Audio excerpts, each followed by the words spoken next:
order to be polite, let me say a warm welcome to Minister Orlando. Your Excellency, be welcome in the jury committee, and I ask you to take the floor and present us the priorities.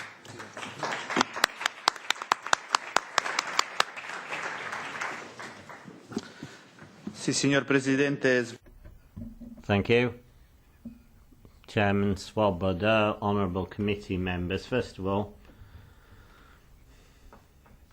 I'd like to wish you welcome and wish you all the best for the committee's work as it was recently reconstituted for a parliament that's very important for Europe. It's a period of parliament which will have to rethink Europe's policies in the interest of our citizens, and if I can also wish the best to the rapporteurs in this committee on the major files that the committee will have to press ahead with. The Italian presidency has already started work towards the next institutional dates. The Ministerial Council, the Justice Council, and the trilogue with Parliament, October and December, and I do look forward to very, very close cooperation between the Justice Council and this committee on all matters coming up to face us. The aim is to strengthen Europe's judicial area, bearing in mind fundamental rights and also the differences in system from one member state to another. As part of our programme with the next two presidencies, Latvia and Luxembourg, who will be steering the Council over the 12 months afterwards, and they agree with the aims in terms of the major matters on civil law, the strategic guidelines for freedom and security from the 26th and 27th of June Council stress how important it is to link the rights of people inside and outside the Union, and the Italian presidency is aware that success or failure in one area depends on the progress or the breaks in advancing with synergy in the different sectors, and we can see a close link between a solid European policy in civil law and economic growth. Only clear rights for access to the legislation affecting them can allow people to overcome the differences and prejudices that are often major obstacles towards movements into and out of the community and investment in it. And the presidency's programme, now I'm going to comment on this now for this committee's bailiwick, is in line with present EU policy promoting economic growth and sustainable growth and a higher rate of investment, with the major objective of creating better levels of employment. And the two major thrusts we're working on for our presidency is synergy between civil law, economic growth and stability, and on the other hand civil law and protection of basic rights. And we're sure that inclusive and intelligent growth as a platform for economic recovery and development of competitiveness involves reciprocal trust in one another's laws, and it involves strengthening the protection for basic rights of our citizens moving within the Union. And as on the former, with the Commission's proposal on dealing with small claims disputes insolvency and bankruptcy procedures, simplification of documentary movement and common European law for sales. The second is on effects on property of dissolution of marriages between international couples and the loss of any registered union there and link. And on the small scales, Regulation 861/2007, there's a gap between the great potential this has. If properly applied, it could bring major advantages in terms of definiteness of procedures being used, and operators don't know a great deal about this at the moment, so there's a need to promote this instrument. People aren't making enough use of it as it is, and extending application and technological implementation of means of proof and documents communication leads to greater certainty in terms of sharing costs as well.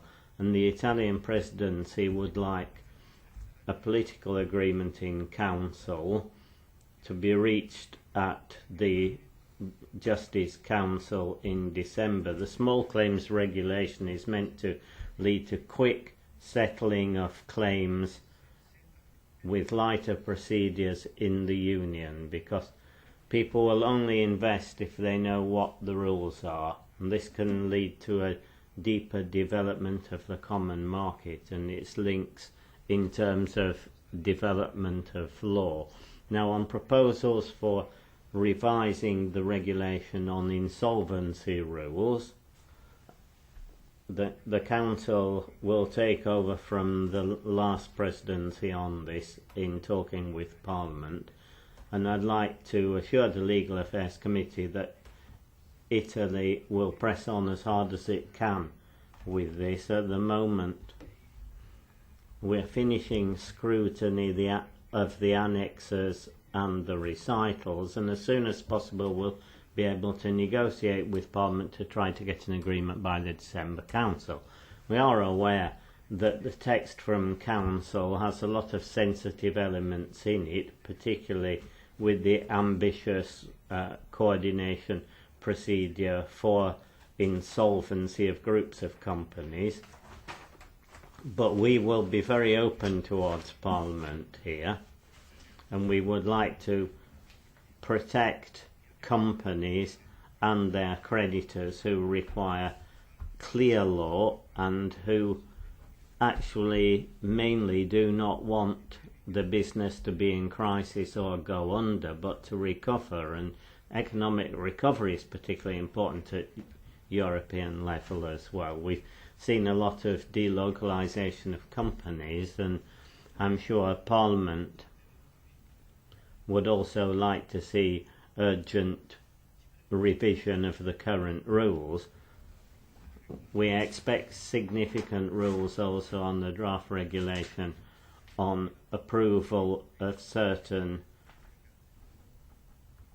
public documents without them having to be authenticated.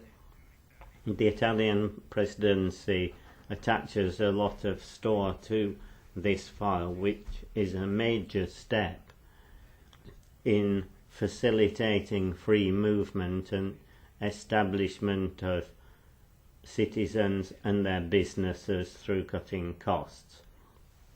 There was an informal council in Milan on the 9th of July with our chairman Swoboda being here, and we saw a technical consideration of this area leading to a clear position in terms of applying the regulation by simply asking for civil law documents to be considered.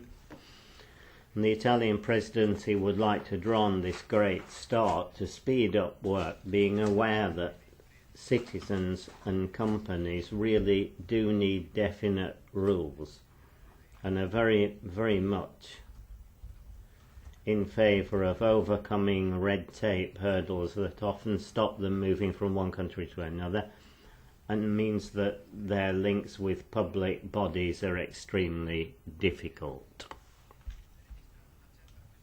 We've noted a certain amount of flexibility in the Commission to try to help on the area of application, and today also there'll be a meeting with Commissioner Reichertz to show our cooperation and to discuss initiatives that can come out of that. We're aware of the Parliament's view in favour of applying the regulation more broadly. We also need a methodology that will allow a gradual approach as well. I think we need to take what is agreed at the moment and try and expand on that rather than going too far and risking an endless debate because of the lack of trust between certain countries on this sensitive data, and we're aware that the way to go before reaching a level of decent reciprocal trust in administrative law is very difficult. We're aware of people's concerns about the reliability of documents and statements from other countries, but because of that we think it's important to have a political agreement, at least on a first main set of documents, which could then spark off the way to an enormous potential for cooperation here, and could get member states in the near future to agree on a higher number of files to be put through. Possible cutting the application of this proposal mustn't distort the type of arrangement. It just has to allow us to see which documents cannot be at the moment included easily but could be afterwards. We'd like to press on as far as we can to try to get a general guideline for the Justice and Internal Affairs Council in December. So to end up on this first area of civil cooperation, I'd advert to the regulation on European sales law, where we followed closely recent developments in Parliament. On the 26th of February there was a clear signal given to revise this through limiting the area of scope to distance sales, and we're waiting for the Commission's initiative on this. And we'll also be looking at the annex of the proposal in accordance with the conclusions of the 2002 June Council, asking the working group to focus on the contents of the annex. And given the importance and complicated nature of this, we don't expect the technical considerations to be finished before the end of our presidency. Just referring to a couple of elements of civil law that will strengthen citizens' rights protection. It will be facilitated at international level through developing the European judicial area during our presidency, and we'll particularly be looking at legal instruments being negotiated to guarantee freedom of movement of people through overcoming obstacles arising to citizens' free movement. Then also particularly the property results of marriage dissolution and registered partnerships. We would like to have a broader approach to this to protect the family, and particularly the particular sensitive nature of the problem made it harder to get compromises agreed on that will guarantee national features without discrimination. And a technical scrutiny has just been finished, but we still need to deal with certain critical points, we're aware that it's not going to be easy to get a unanimous agreement on this, but that's what we're trying to do, and we'd like to put forward some food for thought for member states to try to get a common response, allowing the following presidencies to benefit from this. And I would like particular effort from our interlocutors, being aware that given greater legal certainty for international couples and the judges dealing with their property problems would be a very clear and positive sign of Europe's ability to work particularly in the interests of citizens. And finally, on e-justice,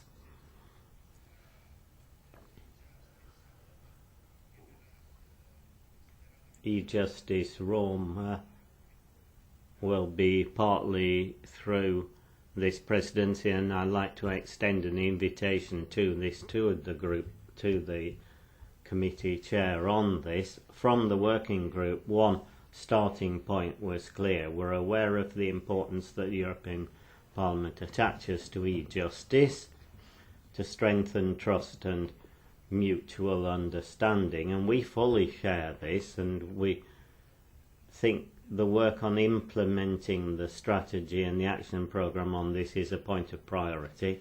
But finally, can I just assure you that the Presidency is fully aware of the importance of the challenges in moving towards a common judicial area in Europe, and also the full exercise of citizenship rights throughout the Union, not just to help economic recovery, but to improve the trust of citizens in the institutions for the Member States.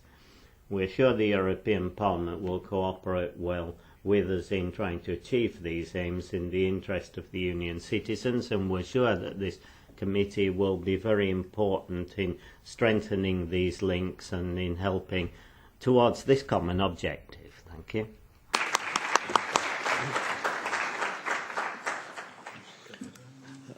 Your Excellency, Mr. Minister, thank you for your introduction to the priorities of the Italian presidency as far as the competencies of this jury committee are concerned. If you permit us, I'm sure that what you have just said is basically in line with what the majority of the members of this committee think about priorities of the European Union in this area. Will you allow us that we give the floor now to the members of this committee in order to make an exchange of views? If you allow us, then first on the speaking list is Vice President of this committee, Mr. Cavada.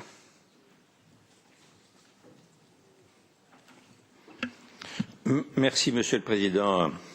Thank you very much, Chairman. And Minister, thank you.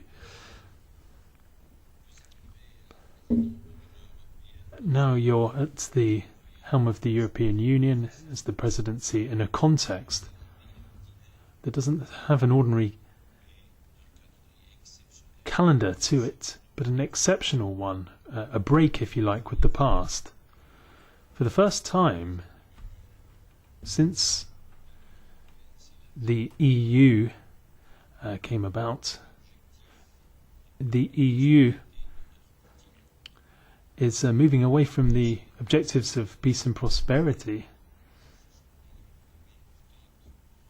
You know something about our adversaries in this. Now, I'm not going to give you a lesson here as a French European as such. Let me just say that I expect a great deal from this Italian presidency. I think and I feel that this is the presidency of a country that is really regenerating itself, and it's a country that has suffered a great deal and seen a lot of dramas since the Second World War. Domestically, with modernization, then there were all the attacks of communism, Bologna.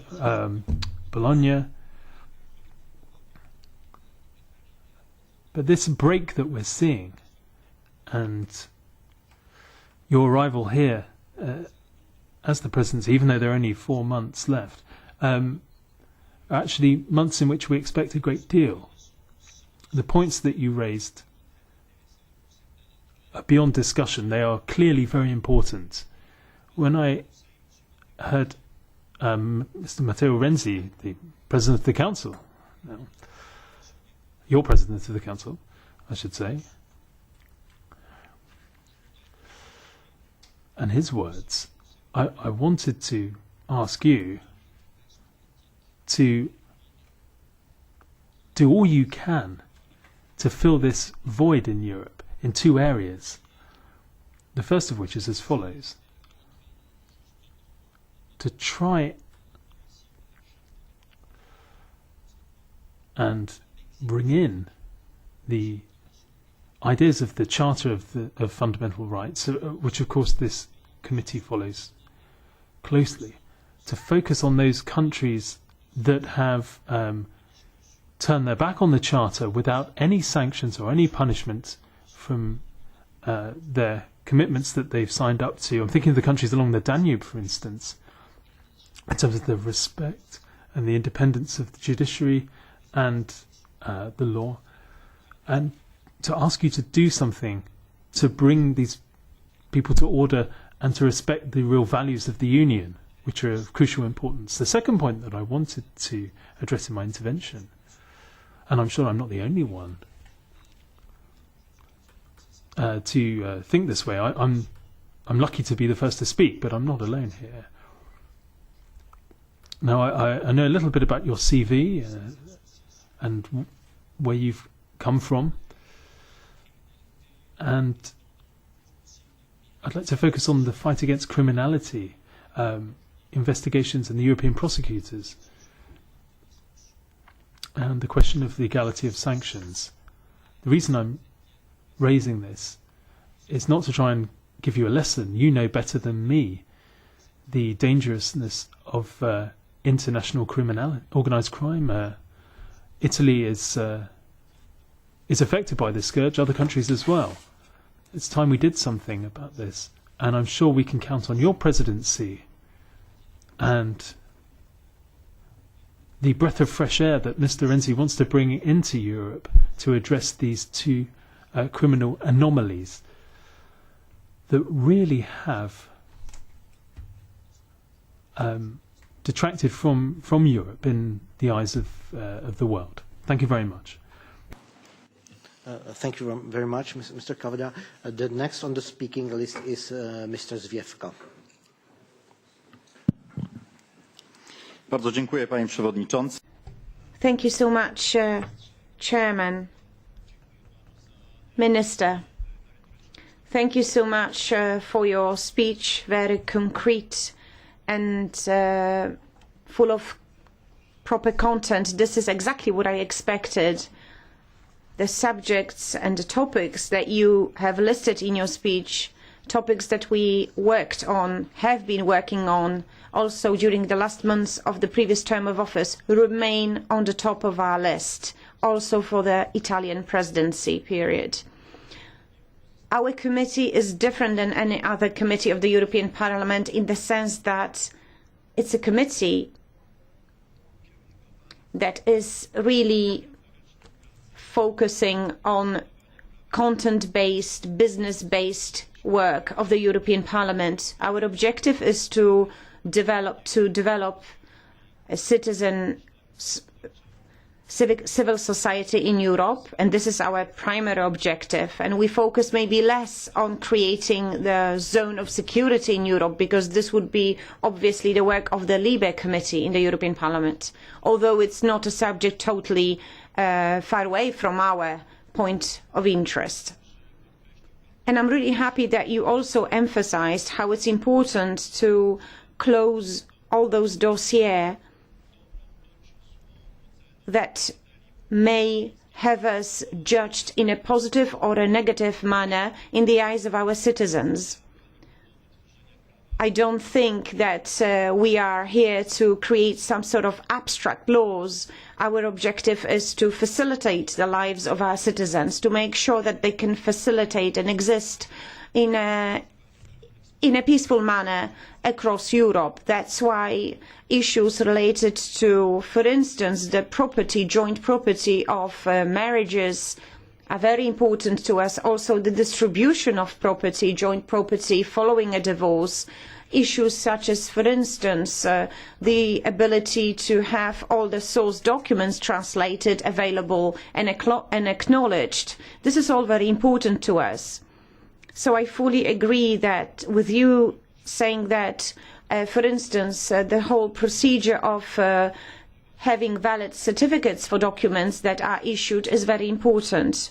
Obviously, in various member states, the scope of this regulation is treated in a different manner. However, maybe for today, it doesn't matter how far or how large the scope is. The most important would be to close the first stage, to have a yes on the list of documents to which all the individual member states say yes, and then with as months go by, we can include more documents in the same list. So to sum up, we really agree with the priorities that you have listed.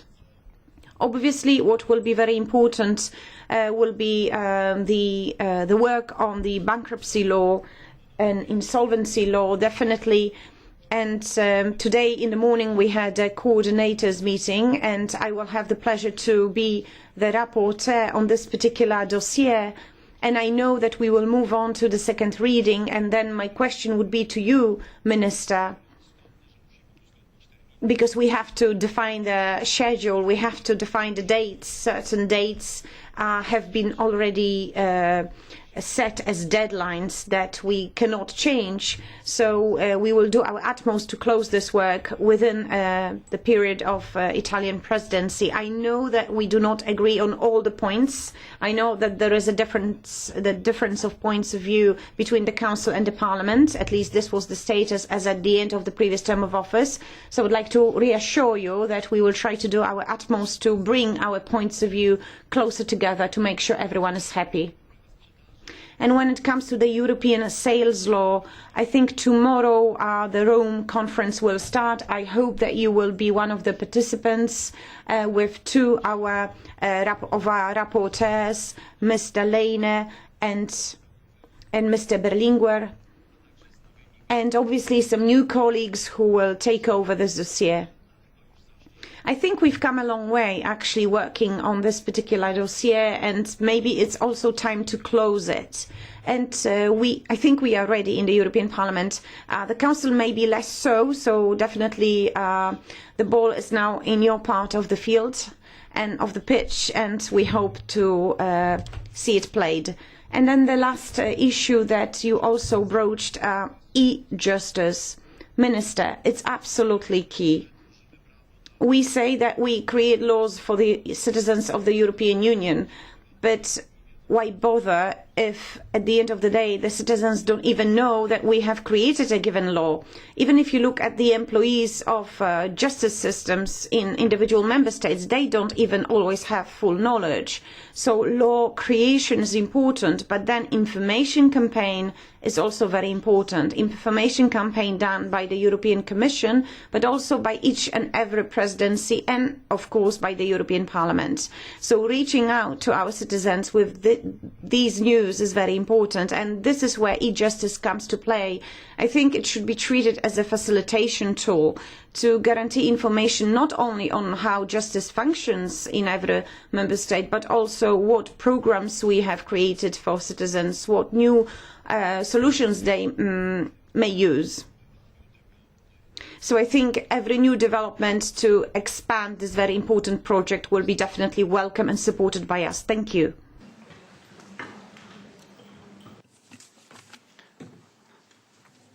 Thank you very much. The next is Madame Regner. Dankeschön. Herzlich willkommen. Thank you and welcome, here. It's very nice that you've presented your programme here. The Italian presidency comes in at a very interesting time, at the time at which the MEPs have just been elected, the Commission has just finished its work, and then new topics are being looked at now. And the Italian presidency has to make sure that there is continuity and also providing some new momentum as well. There are a number of topics I'd like to focus on. Firstly, the European Parliament in the last legislature tried to look at topics to be very close to citizens, and it's good to see such a committed presidency, and that what I'd like to find out is how you're going to do this more specifically, how you can get nearer to citizens. Second point, the Italian government, according to what Ms. Mogherini said, spoke about women in political positions and said that this is a priority, and in decision-making positions. And this committee, along with the Women's Committee, has really focused on the issue of women on boards. Now, I am familiar with Italian legislation on this point, and I'd be interested to find out how the Italian presidency adopted this legislation, and how and what your intentions are here, because I think the Council is very much behind you here.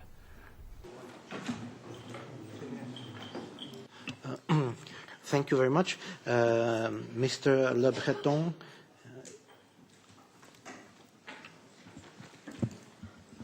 Je remercie. Thank you, Minister, for giving us this interesting summary of your programme. It's very nice of you to do this. Unfortunately, Mr. Cavada did step in and accuse a number of deputies to be against peace. Now, I don't share his against what he was saying, and I'm not going to say that I'm not a patriot. Now, perhaps I should explain what I was saying. I didn't say that, but never mind. Well, Mr. Le Breton, well, whatever the case may be. The second point that was made that I don't like. Now, leaving that aside, I'd like to ask some specific questions to the Minister as regards some of the parts of his presentation. He raised the point that he would like to settle the small claims procedure very quickly. I was very interested by that in his presentation. I think that that idea could be a good one if we do lead to a swift outcome there. I mean, who would be against justice acting swiftly? But it could be dangerous if this were to lead to a worsening of a phenomenon that we see in a number of countries in the EU, including France, where you have a two-speed justice system being set up, one for large cases and a speedier or perhaps too hasty justice system for small claims. Of course, I'm not going to preempt your intentions, but let me just underscore there is a danger here with this kind of approach. So the question, where do you stand with these small claims? What amount are you going to draw the line at for a small claim? And what are you going to call this swifter regulation? Are we going to be talking about going to ordinary courts with a swifter procedure, or are you talking about taking the competences away from normal courts? So those were the questions that I wanted to ask you, Minister. Thank you. Thank you very much. The last on the speaking list is Mr. Radev. Dear Minister Orlando, the Italian priorities presented in this committee at the beginning of June include ongoing work on the regulation on sales law. As you know, the beginning of this year, the European Parliament adopted with a great majority a non-binding European sales law. It will supplement the single digital market with common rules to be applied by merchants and customers for cross-border contracts as opposite to 28 different national laws. Such legislation can only bring benefits to small and medium enterprises and all customers. Despite the great support in the European Parliament, the proposal for common sales law was met with resistance in the Council by member states such as the United Kingdom, France and Germany. What will the Italian presidency do to overcome the resistance against the legislative proposal, which I think is important for the European business and customers? Thank you. Thank you very much. And now, Your Excellency, may I have your replies?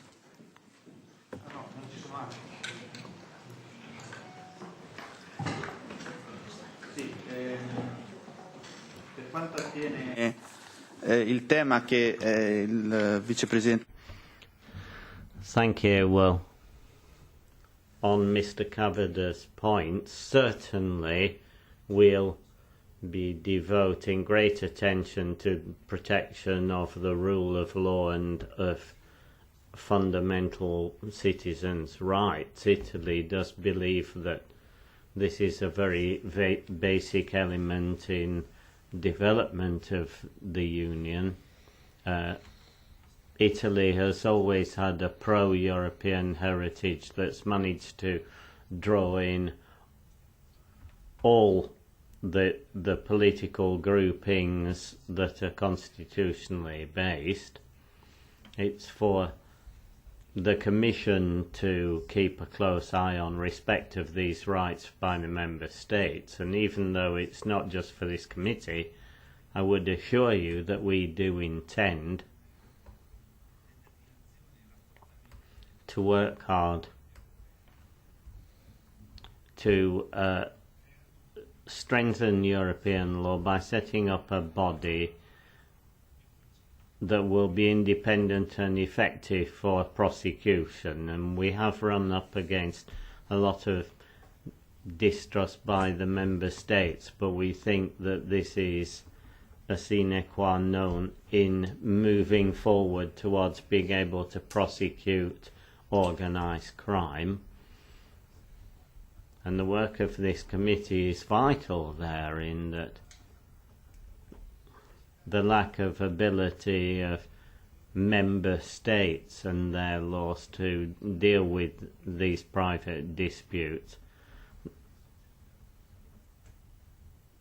This works very much towards the criminal interests of organised crime. So criminal justice is very, very important in combating organised crime, but civil law is often understated in terms of the way that it can create the conditions for combating organised crime as well.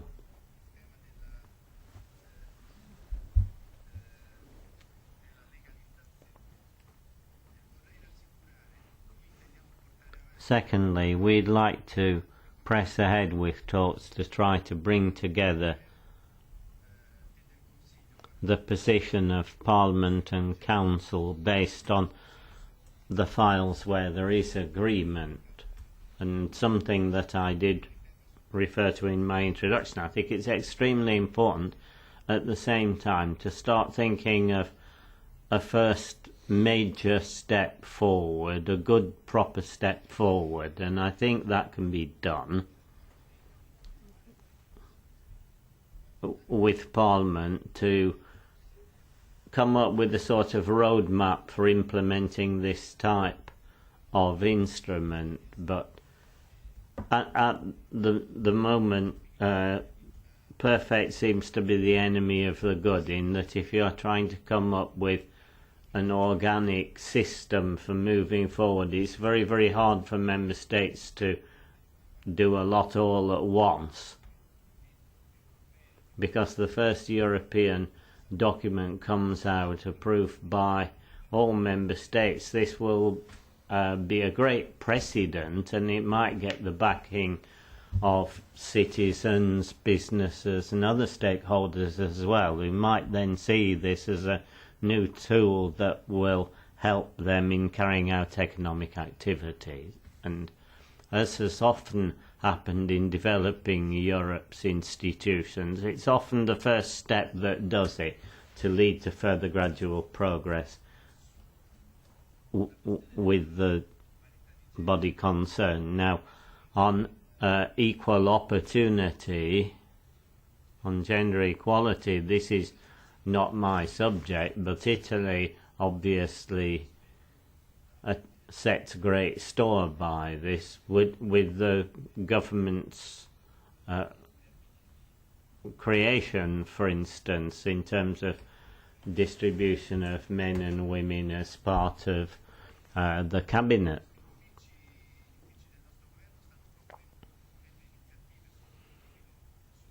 And our cabinet officers is also looking very much at the social profile to guarantee that there should be gender equality and to fight discrimination and harm of any sort. And we think it's particularly important to see that we're focusing on some areas of cooperation between member states which would be stronger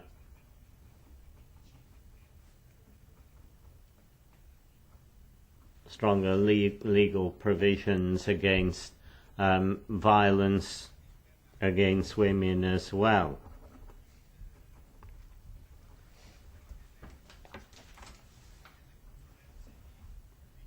Now, on the small claims disputes, we're working hard to try to thrash out a compromise between the views of the different member states on this, and we can see the risk that there might be a two-speed system, but in some countries the main problem is that there's no speed at all, in that you claim that you're guaranteeing people's rights and applying law, but this means that the legal system is very ineffective in its working. All countries have consolidated law with a different system proportionate to the amount involved, so this is clearly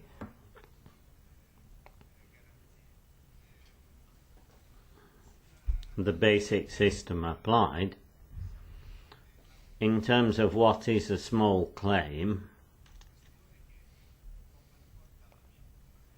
here it doesn't really matter what my view is about that. This is something where member states are finding it hard to get agreement whatever the amount, and that's one of the things we're trying to work on, is how small it is.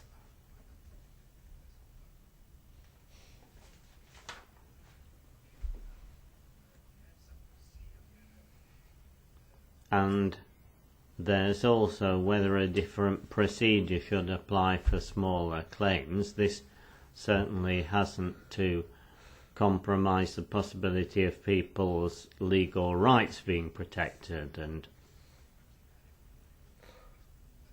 it's out of the question to have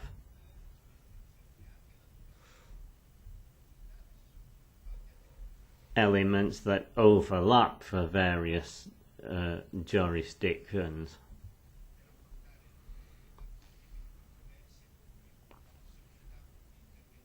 So non-legal activity and so on. There's always got to be some legal system underlying this. We're not thinking of anything that could move away from defence under basic law.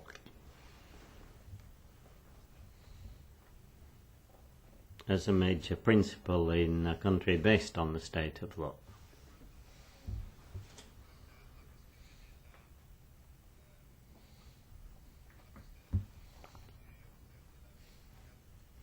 on common European sales law, just one or two figures that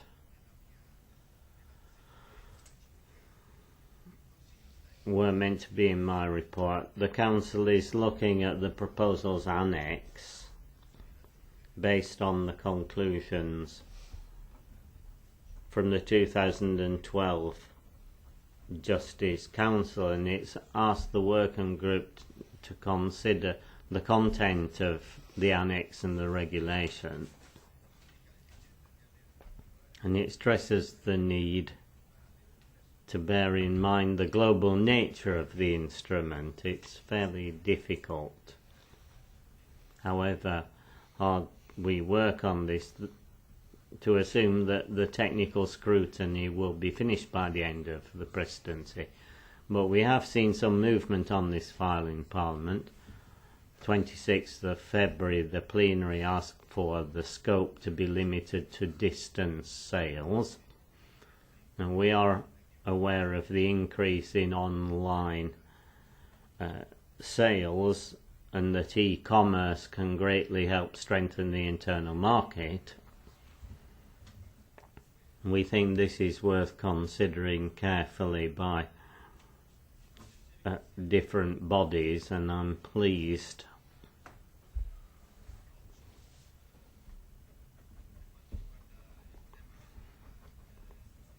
that there is a common approach to the idea of e-justice. We'll be working to try to get agreement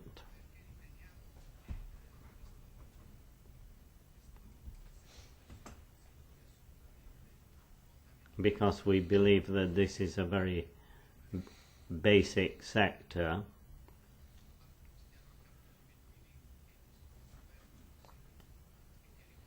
If you look at my government's objectives on integral computerization of the first stage of all civil law, this goes back to June this year.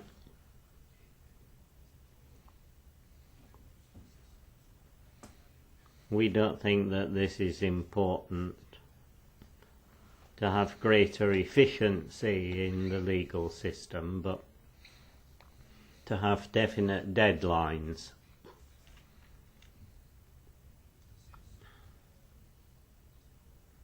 To help protect people's rights as well, and this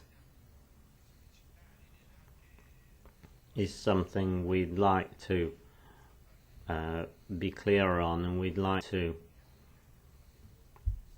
draw on the experience of people on this committee as well. It is a clear political signal that we would like to have a meeting in Rome in mid-October on this. So thank you for the many questions you've put, and thank you for the judgment and the evaluation that you've given with regard to the operation of the Italian presidency. I think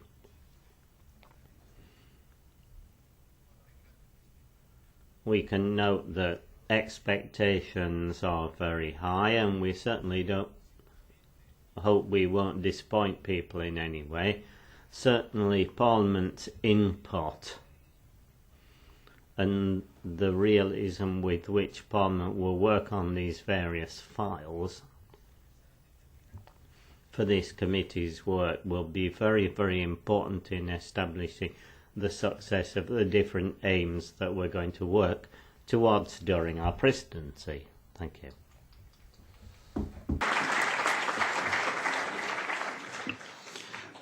Your Excellency, Mr. Minister, thank you very much for this exchange of views with our committees. I am sure that it was a very useful exchange of views, and at the end of your presidency, of the Italian presidency, I am sure that we will be able to say that it was even a fruitful exchange of views, and I wish you all the best that this really materializes. Thank you very much for your visit.